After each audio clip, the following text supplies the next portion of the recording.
এবার তুতুলের বিয়েতে আয়নকে ঝামেলা পাকাবে আগামী পর্বে। বিস্তারিত জানতে সম্পূর্ণ ভিডিওটি দেখতে থাকুন।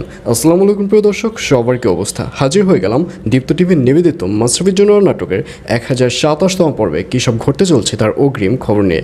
এই পর্বটিকেও মিস করবেন না, কারণ এই পর্বে আপনারা দেখতে পারবেন জাতীয় দল থেকে মনিকে বাদ দিয়ে দেবার পর মনিকে দেখা যাবে সে সোফায় বসে একা একা কান্না করতে থাকবে। আর এই ব্যাপারটি খেয়াল করবে রুনা ম্যাম, এবং রুনা ম্যাম সাথে সাথে ওখানে হাজির হবে। এবং শুধু রুনা ম্যাম নয়, সাথে আয়ানও।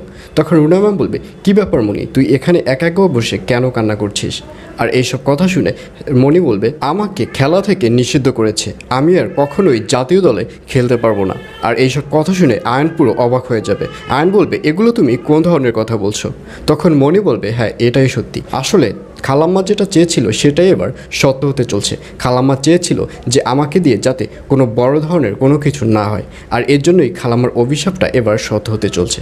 আসলে মনি মনে মনে ভাববে যে মনিকে যে জাতীয় দল থেকে ক্যান্সেল করা হয়েছে এর পেছনে কারো একজন ষড়যন্ত্র রয়েছে, আর এই ষড়যন্ত্র মূল হতে হচ্ছে তার খালাম্মা অর্থাৎ আয়নের মা।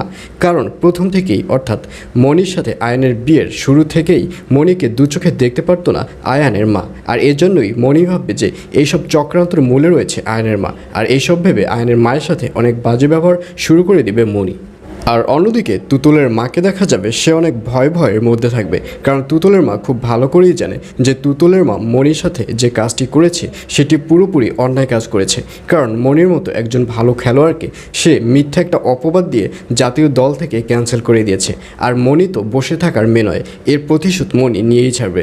আর যেহেতু আয়ানকে বিয়েতে দাওয়াত দিয়েছে তুতুল, সেহেতু আয়ান অবশ্যই এই বিয়েতে এসে আবারও তুতুলের বিয়েটি ভেঙে দেবার ট্রাই করবে। আর এর জন্য তুতুলের মাকে দেখা যাবে সে প্রথমত তুতুলকে নিষেধ করবে, যাতে করে আয়নকে যে দাওয়াতটি দিয়েছে সেই দাওয়াতটি যেন আবার ক্যান্সেল করে দেয়। কিন্তু তুতুল বলবে, না মা, তুমি বারবার কেন এক কথা বলছো? আসলে আমার সাথে আয়ন তো প্রতারণা করেনি। আমার সাথে যদি প্রতারণা করে থাকে তাহলে মনি প্রতারণা করেছে, আর এর জন্যই আমি মনিকে তো দাওয়াত দেইনি, আমি তো আয়নকে দাওয়াত দিয়েছি। আয়ন আসলে তোমার সমস্যা কোথায়? আয়নকে যেহেতু আমি দাওয়াত দিয়েই ফেলেছি, এই দাওয়াতটি আমি ক্যান্সেল করতে পারবো না। এসব বলতে দেখা যাবে তুতুলকে।